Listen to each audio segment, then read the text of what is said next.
Hello, my name is Amanda Kidd, and I'm here today to talk to you about leadership. Leadership can be defined in several different ways. One general definition of leadership from leadersdirect.com gives a definition of showing the way for others, either by example or by advocacy. Now, there's no right or wrong type of leadership, and it's up to each leader to develop their own type. Leadership is a quality that can be taught and must be continually worked on. A few of the more popular styles of leadership include authoritative, servant, and participative or democratic. There's no correct leadership style. Leaders may change their leadership style based on the situation or the followers that they need to lead. I'm going to first start by talking to you about authoritative leadership. Authoritative leadership is just as the name states. It's authoritative in the sense that the leader is the authority in the group. According to psychologist Kurt Lewin, an authoritative leader sets clear expectations for their followers. There is a clear division between the leader and the followers. An authoritative leader will make decisions alone with little or no input from the rest of the group. This type of leadership works best in situations where there's little time for the groups to get together and make certain decisions. Usually the most knowledgeable person in the group would be the leader. This type of leadership style is one that has a clear line between leader and follower, and the leader and the rest of the group have clear-cut expectations as well as clear-cut roles in the group. Oftentimes, authoritative leaders can be viewed by others as arrogant or bossy. An authoritative leader must have the ability to delegate responsibilities and have good follow-through in their group. An authoritative leader must also set standards and hold the followers to those standards. Working for an authoritative leader can be very cut and dry and seem to be a little bearing at times. However, authoritative leaders are good at setting clear expectations of what they expect. Another type of leadership that we're going to talk about is servant leadership. Servant leadership is another very popular style of leadership. It was developed in 1970 by Robert K. Greenleaf. A servant leader focuses on the needs of the group more so than the needs of the leader.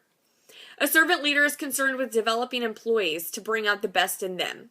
This often involves additional coaching and guidance. Building a sense of community or a family or team atmosphere is very important to servant leaders. Servant leadership is said to be effective because it causes employees to work harder to perform their best. Servant leaders respect the values of their followers and they're great motivators. Servant leaders have a strong desire to serve first, then lead. Usually, the desire to serve others leads to the desires to lead others. Servant leaders' goals and missions are usually very in line with the goals and missions of the company that they work for. The third type of leadership that I'm going to talk about today is participative leadership or democratic leadership. Participative leadership is the type of leadership that we will be discussed in detail. Participative leaders are leaders that take into consideration the opinion of the team. Participative leaders see the value of the experiences and the knowledge of the people around them. A participative leader can either be highly participative or less participative. As I become a leader, I hope to be a mid-level participative leader. I want my team to have a say in the decisions that are made, but I would ultimately have the final decision when needed. The participative leader is a leader with an open mind and a leader that trusts the judgment and values the opinions of the members on the team. It is important for a participative leader to make sure that they take the time to listen to their team and make decisions based on the feedback. If a participative leader hears the feedback but does not value it, he or she will be ineffective as a leader. Participative leadership works best with large teams or large organizations with a large number of members to make decisions. A good team base for participative leadership is a creative group, such as advertising, marketing, or sales. Even a consultant group would be good. Group within the service industry and education. A participative leader earns respect by giving respect while maintaining authority. I selected participative leadership as my desired leadership style because I think the job of a leader is to lead, not dictate. A participative leadership style allows the leader to be involved on a different level than most other leadership styles. A participative leader is involved in the decision making along with the other team members. Being this involved allows the leader to see the thought process behind each decision. A participative leader also knows when to call in the experts. And that really means just calling in different departments, teams, subordinates, and other leaders to help you make informed decisions. I think this is very smart. Why would you not involve people who are experts on the situation to help you make the right decision? People are experts in certain fields for a reason. If a portion of a project calls for an expert opinion, I think it's best to involve that department, person, or team that knows the most about the topic. A participative leader must have certain values in order to be effective. A participative leader must have trust at the core of his or her values. Along with trust comes honesty and accountability. In order for a participative leader to be effective, he or she must treat their team members to make good decisions. A participative leader must hold themselves and the other members of the team accountable. Being a part of a team with a participative leader leads to a team full of commitment and dedication through trust and accountability. Accountability is an important part of being a participative leader. In order to be accountable as possible, a participative leader must lead by example. A participative leader can lead by example by holding themselves to the same standards as they hold their team. Leading by example adds to the value of trust a participative leader must have. A participative leader must have empathy, flexibility, consistency, and direction. A participative leader must have the skill of facilitation.